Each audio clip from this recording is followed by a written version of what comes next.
দেখাই দেখো 101টা জ্যোতির্লিঙ্গের রূপ, জাস্ট এক কথায় অসংজ্ঞারী অপূর্ব রূপ। দর্শন করতে করতে সাথে দর্শন করতে পারবে মহাদেব শিবেরই 101টা জ্যোতির্লিঙ্গের রূপ।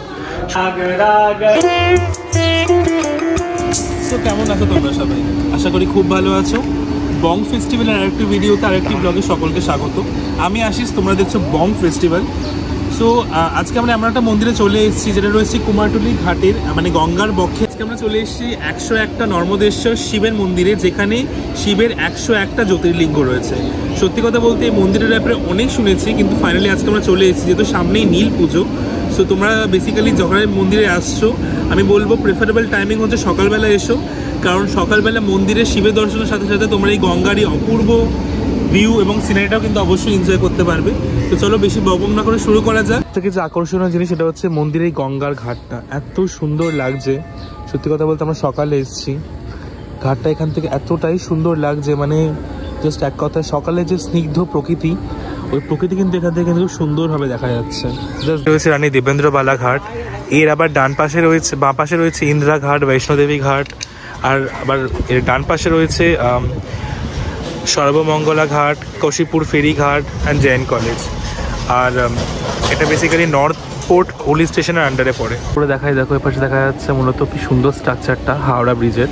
সকালে রোদ পড়েছে বলে আরও সুন্দর লাগছে দেখতে। আর তোমার এপাশ থেকে একটুখানি ঘুরলে এপাশ দিয়ে তোমাদের দেখা যাবে মূলত বালির ব্রিজ। ব্রিজটাও কিন্তু ভারী সুন্দর লাগছে, দেখাচ্ছে দেখো জুম করে। মূলত গঙ্গার যে একটা অপূর্ব নির্মল প্রকৃতি সেটাও কিন্তু সাথে রয়েছে। মন্দিরের প্রধান প্রাঙ্গণ কাশীপুর কৈলাস ধাম সামনেই রয়েছে। চলো এবার আস্তে আস্তে ভেতরে ঢুকে মন্দিরের প্রধান জিনিসগুলো তোমাদেরকে দেখাই, সাথে মহাদেব শিবেরও দর্শন করাবো। ঢোকার পরে মূলত এই মায়ের মন্দিরটা পড়বে। মায়ের মূর্তিটা সত্যি কথা বলতে এতটা সুন্দর লাগছে, খুব স্নিগ্ধ রূপ লাগছে। সাথে রয়েছে মায়ের অপূর্ব রূপ, কিন্তু এরকম মায়ের আরতিও করতে পারো, মন্দির প্রাঙ্গণে অ্যাভেলেবেল রয়েছে। রয়েছে মহাদেব শিবের প্রধান জ্যোতির্লিঙ্গটা। সত্যি কথা বলতে মা বাড়ির রূপটা এতটাই অপূর্ব এবং পবিত্র লাগছে যে সত্যি করে আলাদা করে কিছু বলার নেই। মহাদেব শিবের দর্শন করার পর এখানে মূলত মহাদেবের আরও একটি লিঙ্গ পড়বে। লিঙ্গটা সামনে থেকে দেখাই দেখো, পাশে রয়েছে নন্দী আর ফিরিঙ্গি। খুব সুন্দর লাগছে মহাদেবের এই রূপ, জাস্ট এক কথায় অপূর্ব লাগছে।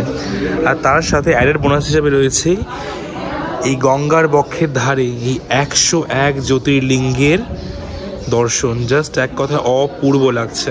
করে দেখাই দেখো 101টা জ্যোতির্লিঙ্গের রূপ, জাস্ট এক কথায় অসাধারণ সুন্দর লাগছে। গঙ্গারই অপূর্ব রূপ দর্শন করতে করতে সাথে দর্শন করতে পারবে মহাদেব শিবেরই 101টা জ্যোতির্লিঙ্গের রূপ।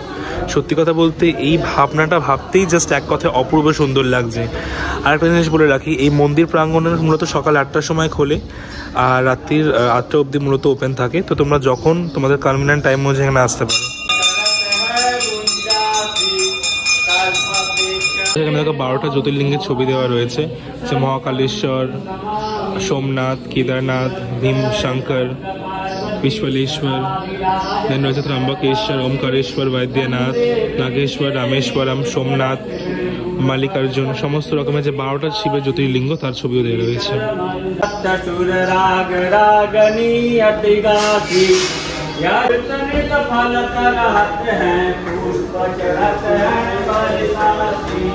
মন্দির প্রাঙ্গণের সব থেকে যদি কোনো আকর্ষণীয় এবং সব থেকে বেশি সুন্দর জিনিস থাকে সেটা হচ্ছে 101টা জ্যোতির্লিঙ্গ।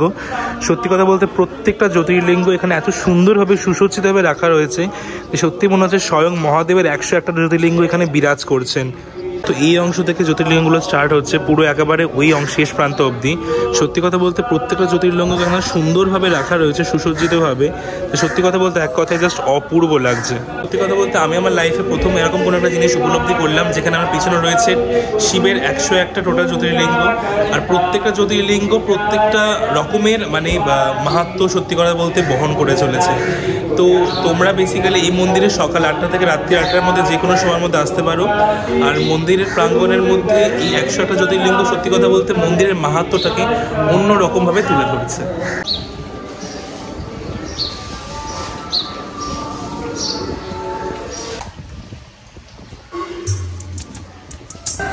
এই 101টা জ্যোতির্লিঙ্গ সত্যি কথা বলতে এত সুন্দর লাগছে দেখতে। আর পাশেই রয়েছে মা গঙ্গারই অপূর্ব রূপ, আর তার সাথেই 101টা জ্যোতির্লিঙ্গ দর্শন। টোটাল মানে ব্যাপারটা এত সুন্দর, মানে আধ্যাত্মিক বলতে পারো, বা মানে ভক্তিভাবে মনটা জাস্ট এক কথায় ভরে উঠছে। এদিকে প্রাঙ্গণ, এখানে আবার হনুমানজির মূর্তিও রয়েছে। এখানে কিন্তু ভগবান হনুমানজিরও নিত্য পুজো করা হয়। প্রভুকে কিন্তু দেখতে এক কথায় অপূর্ব সুন্দর লাগছে। মহাদেব শিবের সাথে কিন্তু হনুমানজিরও এখানে পুজো দিতে পারবে। এইখানে নিত্য পুজোর প্রচলনও রয়েছে এখানে হনুমানজির। সকালবেলা এখানে ঠাকুরের গলায় মূলত মালা পরানো হচ্ছে, নিত্য পুজো করা হয় এখানে, ফুল চন্দন দিয়ে ঠাকুরের সেবাও করা হয়। সত্যি কথা বলতে বজরংবলীর মূর্তিটা এক কথায় জাস্ট অপূর্ব সুন্দর লাগছে। সো তোমাদের কাশীপুর কৈলাসধাম এবং 111 নর্মদেশ্বরের যে 111টা শিবলিঙ্গ কেমন লাগলো হবে কিন্তু অবশ্যই কমেন্ট বক্সে জানিও। আর তোমরা কারা কারা এই মন্দিরে পুজো দিতে আসছো সেটাও কিন্তু কমেন্ট বক্সে জানিও। সত্যি কথা বলতে আমি প্রথমবার এলাম, কিন্তু প্রথমবারই আমার এই মন্দিরটা এতটাই ভালো লেগেছে যে হয়তো আমি ভাষায় প্রকাশ করতে পারবো না।